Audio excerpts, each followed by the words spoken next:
Welcome to my channel MT किसान for you. So दोस्तों 9 अप्रैल सन 2022 को आपने जो पेपर दिया था कि आपका कितना सही है कि कितना गलत है, आप अगर जानना चाहते हैं तो मेरे इस चैनल में आपका स्वागत है। सो दोस्तों हम आपको हर प्रश्न का हल इस वीडियो में दे देंगे। सो दोस्तों आप मिलाकर बताएंगे कितना आपका सही है कितना आपका गलत है। तो दोस्तों चलते हैं वीडियो को स्टार्ट कर लेते हैं। स्टार्ट करने से पहले थोड़ी सी रिक्वेस्ट है, भाई का नाम जान लेते हैं। मेरा नाम है मोहम्मद तलहा अंसारी, आप लोग देख रहे हैं मेरा चैनल यूट्यूब पर MT किसान फॉर यू। सो दोस्तों वीडियो को स्टार्ट करते हैं। तो दोस्तों अब देख सकते हैं आपका ये पेपर का नंबर ये होगा। सो दोस्तों आप देख सकते हैं आपका ये पेपर का नंबर 825 BX सन 2022 है। दोस्तों आपका पेपर दो खंडों में विभाजित था, क ख, जिसमें से प्रत्येक खंड करना अनिवार्य था। दोस्तों आपको 4 प्रकार के प्रश्न दिए होंगे। पहला था बहुविकल्पी, दूसरा अति लघु, दूसरा लघु उत्तरी प्रश्न, चौथा लघु उत्तरी व दीर्घ उत्तरी प्रश्न। तो दोस्तों आपको सभी खंडों को करना अनिवार्य था और आपको एक लास्ट में मानचित्र कार्ड भी दिया गया होगा। तो दोस्तों स्टार्ट करते हैं इस वीडियो को बहुत ही रोमांचक तरीके से। तो दोस्तों आप देख सकते हैं यहाँ पे पहला खंड क का है। आप यहाँ पे आप देख सकते हैं खंड क का पहला प्रश्न आपका क्या कह रहा है, संयुक्त राष्ट्र संघ की स्थापना कब हुई थी। तो दोस्तों आपने जाना ही होगा, पढ़ा ही होगा कि संयुक्त राष्ट्र संघ की स्थापना कब हुई थी। तो दोस्तों पहला ऑप्शन आपका है अ 1945 ईस्वी, ब है आपका 1920 ईस्वी, स है 1942, द है 1947। दोस्तों यहाँ पे आपका सही है 1945। दोस्तों आप कमेंट करके जरूर बताइएगा हमको कि आपका कितना सही है कितना गलत है। दोस्तों हम यहाँ पे दूसरा आते हैं। भारत में सर्व मताधिकार की आयु क्या है, 21 वर्ष, 25 वर्ष, 20 वर्ष, 18 वर्ष। दोस्तों यहाँ पे आपका 10 सही है, 18 वर्ष। दोस्तों तीसरा हम आते हैं, स्वराज मेरा जन्मसिद्ध अधिकार है, मैं इसे लेकर रहूँगा, ये कथन किसका है। तो दोस्तों आपने पढ़ा ही होगा, 4-5 में आपको पुस्तकों में दिया रहता है, बालक गंगाधर तिलक। आपका ब का सही है, बालक गंगाधर तिलक। आपका चौथा गया प्रथम विश्व युद्ध कब हुआ था। तो दोस्तों 1914, 1919, 1939, 1942। आपका राइट आंसर है 1914। तो दोस्तों हम बढ़ते हुए अपने क्वेश्चन की तरफ, पाँचवा, संयुक्त राष्ट्र संघ का मुख्यालय कहाँ पर स्थित है।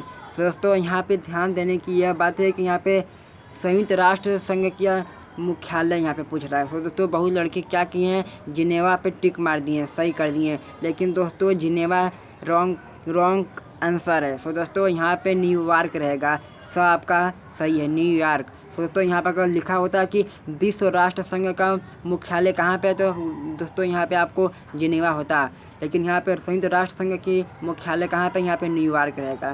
तो छठा क्वेश्चन है, भारत छोड़ो आंदोलन किसने प्रारंभ किया था। तो सिंपल सी बात है, आपने पढ़ा ही होगा, भारत में राष्ट्रवाद।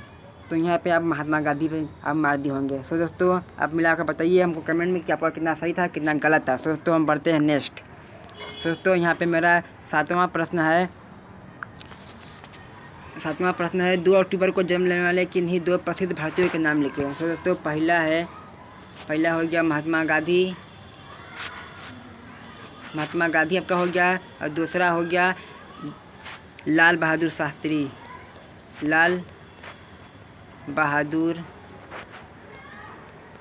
शास्त्री। आपने क्या सही किया था, कोई शक नहीं होगा।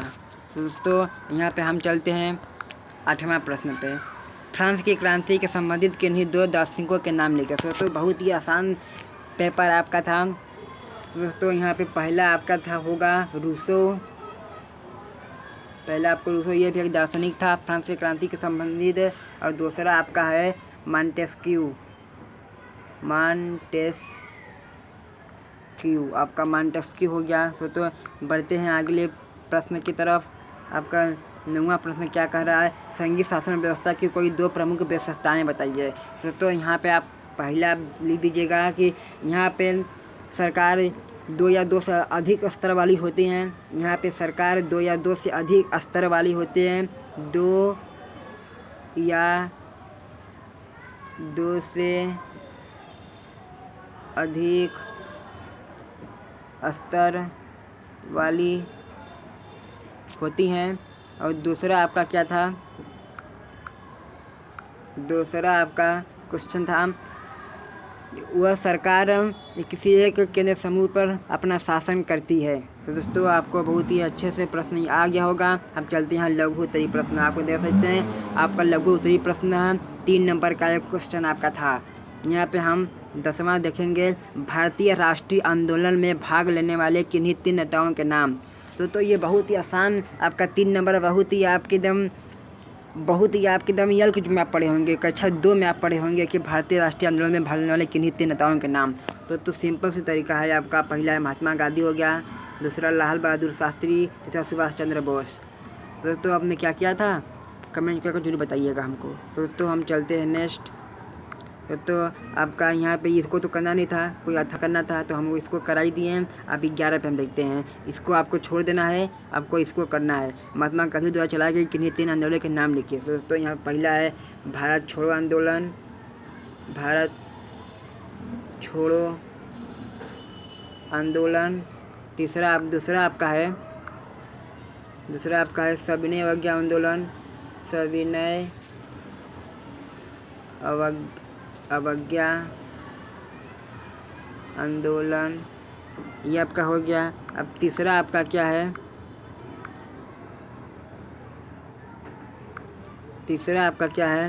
तो दोस्तों आप देख सकते हैं तीसरा आपका है असहयोग आंदोलन, असहयोग।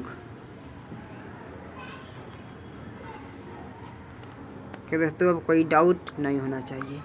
तो दोस्तों हम बढ़ते हैं अपना 12वें क्वेश्चन की तरफ। तो दोस्तों यहाँ पे 12वें क्वेश्चन हम देखते हैं क्या कह रहा है। दोस्तों यहाँ पे 12वां क्वेश्चन आपका कह रहा है, भारतीय लोकतंत्र के समक्ष कौन सी प्रमुख चुनौतियाँ हैं, चाहे आप इसको करिए चाहे इसको करिए। तो दोस्तों हम यहाँ पे बहुत ही इतनी दीर्घ उत्तरीय प्रश्न आपका ये है, तो थोड़ा टाइम लगेगा। ये तो आपको कर ही लिए होंगे, आशा करता हूँ आपने भारतीय लोकतंत्र की चुनौतियाँ पढ़े ही होंगे, आपने कुछ ना कुछ आपका लिखा होगा। दोस्तों आपका 6 नंबर नहीं मिलेगा तो कम से कम 4 नंबर आपको जरूर मिलेगा अगर आपने इसको लिखा होगा तब। तो दोस्तों यहाँ पे हम बढ़ते हैं 13वें प्रश्न के तरफ। भारतीय राष्ट्रीय कांग्रेस की स्थापना कब हुई थी। तो दोस्तों आप जानते ही हैं भारतीय राष्ट्रीय कांग्रेस की स्थापना कब हुई थी, 1884 ईस्वी में हुई थी। और इसमें मुख्य उद्देश्य क्या थे आपने लिखा ही होगा, आपने कुछ न कुछ इस तरह का लिख दिया होगा। तो आशा करता हूँ आपको कम से कम इसमें 4 नंबर तो मिलना आपका तय होगा। दोस्तों आप चलते हैं मानचित्र कार्य की तरफ। आपका मानचित्र कार्य था कॉपी में लिखने के लिए आधा नंबर और मानचित्र में भरने के लिए आधा नंबर, कुल एक प्रश्न पे 1 नंबर आपको मिलेगा। तो दोस्तों यहाँ पे देखते हैं पहला हम लोग का प्रश्न क्या कर रहा है, वह स्थान जहाँ जलियांवाला बाग हत्याकांड हुआ था। दोस्तों आपने पढ़ा ही होगा कक्षा 8 में कि जलियांवाला बाग हत्याकांड कब हुआ था। तो आपका 10 में भी दिया है जलियांवाला बाग हत्याकांड। दोस्तों ये 13 अप्रैल 1919 को हुआ था। ये हम सब लोग जान रहे हैं, मैं भी जान रहा हूँ, आप भी जान रहे हैं, लेकिन ये किस स्थान पे हुआ था मैं आपको बता रहा हूँ। तो दोस्तों ये पंजाब के अमृतसर शहर में हुआ था। अमृतसर में हुआ था, अमृतसर, ये अमृतसर में हुआ था। तो दोस्तों ये अमृतसर में हुआ था। तो दोस्तों आपने ये सही क्या होगा कमेंट को जरूर बताइएगा। तो चलते हैं दूसरे की तरफ। तो वह स्थान जहाँ उत्तर प्रदेश की राजधानी स्थित है। तो ये बहुत ही सिंपल क्वेश्चन है, आपका 1 नंबर आपको एकदम सिंपल तरीके से मिल जाएगा। तो दोस्तों इसका उत्तर हम यहाँ पे आपको बता दे रहे हैं, आपको मानचित्र में इसको दर्शाना था। तो दोस्तों यहाँ पे आपका लखनऊ हो जाएगा, लखनऊ। क्या आपने इसका उत्तर सही लिखा होगा, आशा करता हूँ आपने जरूर इसका उत्तर लिखा होगा। तो चलते हैं नेक्स्ट। तो यहाँ पे आपको तीसरा देख सकते हैं ऊपर, वह स्थान जहाँ 1929 में भारतीय राष्ट्रीय कांग्रेस का अधिवेशन हुआ था। आपने इसको पढ़ा ही होगा। यहाँ पे आपका ये उत्तर है लाहौर। तो दोस्तों ये अब इसको अपने मानचित्र में दर्शाना था, कॉपी में लिखना भी था। आपको आधा नंबर कॉपी पे और आधा नंबर मानचित्र मिल जाएगा। तो दोस्तों बहुत आसान क्वेश्चन आपका मैं देखा हूँ कि सामाजिक विज्ञान सन 2022 का बहुत ही सरल पेपर था आपका।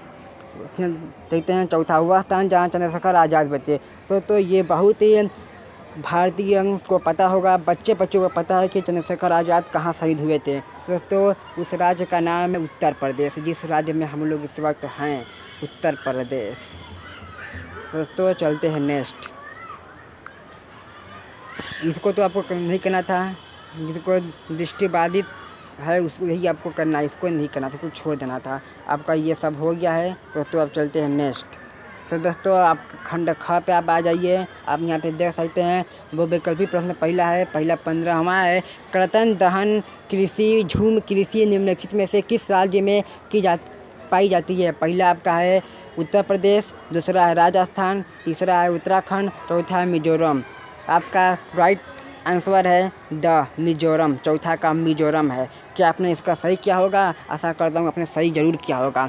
कमेंट करके बताइएगा कि आपने कितना सही कितना गलत करते चलें। अगर आप मेरे वीडियो आपको अच्छी लगती हो तो लाइक कमेंट करते चलें, सब्सक्राइब करना ना भूलें। तो दोस्तों स्टूडेंट्स यहाँ पे हम देख सकते हैं, यहाँ पे 16वां क्वेश्चन कह रहा है कि निम्नलिखित में से कौन सा एक संभावित संसाधन है? संभावित यानी कि किसी वो वस्तु है लेकिन उसकी संभावना है, पाने जाने की संभावना है। निम्नलिखित में से कौन सा एक संभावित संसाधन है? पहला है कोयला, दूसरा है पेट्रोलियम, तीसरा है पवन ऊर्जा, चौथा है बॉक्साइट। आपका सही उत्तर है पवन ऊर्जा। दोस्तों ये हमको आशा है कि ये अब प्रत्येक स्टूडेंट इसको कर लिए होंगे। अब 17वां क्वेश्चन है, मुंबई हाई प्रसिद्ध है किसके लिए? सौर ऊर्जा के लिए, कोयला के लिए, तांबा के लिए, पेट्रोलियम के लिए? जी हाँ दोस्तों, पेट्रोलियम के लिए ये आपका प्रसिद्ध है। अब 18वां क्वेश्चन क्या कह रहा है? निम्नलिखित में से कौन सी फसल मोटे अनाज के अंतर्गत सम्मिलित की जाती है? पहला है चाय, दूसरा है मूंगफली, तीसरा है ज्वार, तो चौथा है मूंग। आपका दोस्तों सही होगा ज्वार। आपका क्वेश्चन सही है ज्वार। अब 19वां क्या कह रहा है? समानतः किसी देश का विकास निम्नलिखित में से किस आधार पर निर्धारित किया जा सकता है? आपका पहला है प्रति व्यक्ति आय, ये आपका होगा नहीं, आप जानते ही हैं। औसत क्षमता स्तर, ये भी आपका होगा नहीं। तीसरा लोगों की स्वास्थ्य स्थिति, ये भी आपका होगा नहीं। उपयुक्त है द। तो दोस्तों मैंने आप यहाँ पे कुछ सही गलत बता दिया, ये सभी हैं। तो आपका क्या हो जाएगा? सभी देश के विकास करने के लिए सभी प्रयुक्त होते हैं, इसीलिए हमारा चौथा सही होगा, उपयुक्त तो सभी। अब 20वां है, निम्नलिखित में से किस आधार पर सार्वजनिक और निजी क्षेत्र विभाजित है? रोजगार की शर्तों पर, ये नहीं होगा। आपका दूसरा है आर्थिक गतिविधि के स्वभाव, ये भी नहीं होगा। उद्यमों के स्वामित्व, ये होगा। दोस्तों आपका यह चौथा तीसरा सही है। दोस्तों इस प्रकार हम अपना क्वेश्चन आगे बढ़ाते हुए चलते हैं नेक्स्ट की तरफ, देखते हैं 21वां क्वेश्चन हम लोग का क्या कह रहा है। दोस्तों यहाँ पे आप देख सकते हैं आपका 21वां क्वेश्चन कह रहा है, पुनः चक्रित प्राकृतिक संसाधन किसे कहते हैं? कोई दो उदाहरण दीजिए। दोस्तों वे पदार्थ जो एक बार प्रयोग करने के बाद उसे पुनः रासायनिक विधियों द्वारा उसको उत्पन्न किया जाता है, उसे हम पुनः चक्रित संसाधन कहते हैं।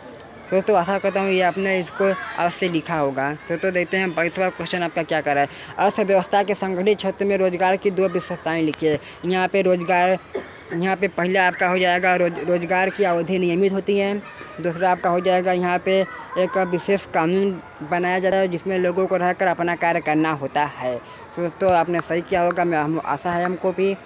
अब देखिए 23वां क्या कर रहा है, अल्प रोजगार किसे कहते हैं? दोस्तों ये बहुत ही सिंपल क्वेश्चन आपका है कि मान लो कोई दुकान में कोई व्यक्ति 2 व्यक्ति काम कर रहे हैं, लेकिन आवश्यकता है 1 व्यक्ति की। वहाँ पे 2 व्यक्ति कार्य कर रहे हैं, परंतु वहाँ पे 1 लोग बेरोजगार बैठे हैं। वहाँ पे उसको हटा भी देंगे उस दुकान से ना, उसका दुकान का कुछ नहीं बिगड़ेगा, इसलिए वहाँ पर वो होगा अल्प रोजगार कहा जाएगा। तो आशा करता हूँ बहुत ही सिंपल क्वेश्चन आपका यहाँ पर हमको दिखने में लग रहा है। 24वां क्वेश्चन हम क्या कह रहा है, प्लीज़ दोस्तों इसको शेयर ज़रूर करिएगा, सब्सक्राइब जरूर कर दीजिएगा, लाइक करना ठीक कर दीजिएगा, मत भूलिएगा। सो दोस्तों यहाँ पे 24वां प्रश्न कर रहा है, हमें खनिजों के संरक्षण की आवश्यकता क्यों है? तो आपका ये 3 नंबर का है, आप देख सकते हैं खनिजों की हमें आवश्यकता क्यों हो, संरक्षण करने की आवश्यकता क्यों होती है? क्योंकि इसको हम आने वाली पीढ़ी में प्रयोग कर सकती है। इसे अगर हम बचा कर हम इसको रखेंगे तो हमके विभिन्न परेशानियों के समय हमको उसका लाभ मिल जाएगा, हमारा परेशानियाँ दूर हो जाएंगी। उदाहरण स्वरूप मान लीजिए आपके घर में कोई व्यक्ति आपके घर में कोई बीमार पड़ा, आपके मेंबर में कोई बीमार पड़ गया है और उसको आपको ज़रूरत है, अगर आपके पास नहीं रहेगा खनिज पदार्थ जैसे पेट्रोलियम नहीं रहेगा तो आप कैसे जल्दी जाएंगे आपको डॉक्टर के पास? इसीलिए कहा जाता है कि संरक्षण आवश्यक है खनिजों पदार्थ की, क्योंकि वो एक बार प्रयोग करने पर जल जाते हैं, दोबारा उत्पन्न नहीं किया जाते हैं। आपका इसको छोड़ देना था, आपको नहीं करना था। अब 25वां में क्या कर रहा है, अर्थव्यवस्था के द्वितीय क्षेत्र से आप क्या समझते हैं, उदाहरण सहित बताइए। तो दोस्तों वही था जिसमें प्राकृतिक उत्पादों से प्राकृतिक संसाधनों से उपयोग कर प्राकृतिक संसाधनों का उपयोग से उत्पन्न पदार्थों का निर्माण प्रणाली द्वारा बनाया जाता है, उसे हम द्वितीय क्षेत्र कहते हैं। इसका उदाहरण आपका हो गया, पहला हो गया उदाहरण में चीनी से गन्ना से चीनी बनाना। अरे सॉरी दोस्तों आपका पहला उदाहरण हो गया चीनी से, अरे दोस्तों यहाँ पे गुड़ से चीनी बनाना।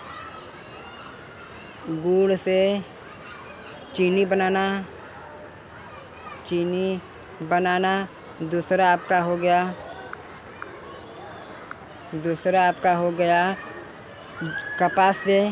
कपास से रेशा बनाना। दोस्तों आशा करता हूँ अपनी आज से इसको सॉल्व कर दिए होंगे। दोस्तों यहाँ पे हम बढ़ते हैं नेक्स्ट। इसको तो आपको करना नहीं था, अथवा हम दिया था आपको। यहाँ पे 26वां देख लीजिए, भारत में मिट्टी के प्रकारों का निबंध लिखिए। ये आशा करता हूँ आपने हर स्टूडेंट ने इसको बहुत ही अच्छे भली भांति से इसको अच्छे से एकदम लिखा होगा। अगर आपको नहीं आ रहा है तो यहाँ पे मृदा प्रदन किसे कहते हैं, अभी को इसको लिख दीजिएगा।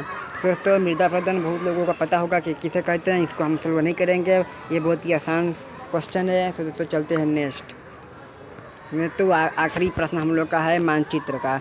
तो यहाँ पे मानचित्र है, कॉपी में लिखने के लिए आधा नंबर, उसमें दर्शाने के लिए आधा नंबर। आपको प्रत्येक क्वेश्चन पे 1 नंबर आपको मिलेगा।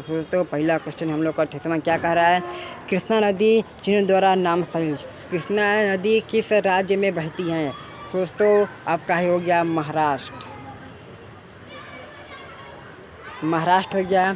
अब दूसरा आपका हो गया सरदार सरोवर बांध चिन्ह द्वारा नाम सहित, ये किस राज्य में बहती है, सरदार सरोवर बांध। तो दोस्तों सरदार सरोवर बांध किस राज्य में बहती है, आपका हो गया सही आंसर हो गया आपका। दोस्तों इसमें कुछ हमको डाउट हो रहा है, दोस्तों इसको हम छोड़ देते हैं। यहाँ पे हम तीसरा पाते हैं, उत्तर पूर्वी भारत में 4 उत्पादक क्षेत्र चिन्ह द्वारा नाम सहित। तो दोस्तों ऐसा ही आपको मानचित्र में चिन्ह बनाना था, जो यहाँ पे आपका दिया है।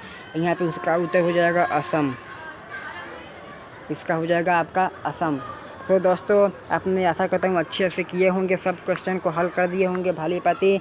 यहाँ पे चौथा माता उत्तर प्रदेश में गन्ना उत्पादक क्षेत्र का इस चिन्ह द्वारा नाम सहित आपको लिखना है। तो दोस्तों उत्तर प्रदेश में वो कौन सा स्थान है जहाँ पे गन्ना उत्पादन किया जाता है। तो दोस्तों बुलंदशहर, इसमें आपका गन्ना उत्पादन किया जाता है। तो दोस्तों 5वां आपका कह रहा है विशाखापट्टनम बंदरगाह चिन्ह द्वारा नाम सहित। आपका विशाखापट्टनम किस राज्य में है, इसका हमें उत्तर आप कमेंट कर बता दीजिएगा। कमेंट कर देखते हैं कि आप इसका उत्तर बता पाते हैं या नहीं। तो दोस्तों कितना आप चेक करके बताइएगा कितना आपका सही कितना गलत है। तो दोस्तों बस इस वीडियो में इतना ही, फिर मिलेंगे एक नेक्स्ट प्रकार के वीडियो के साथ। तब तक के लिए जय हिंद जय भारत।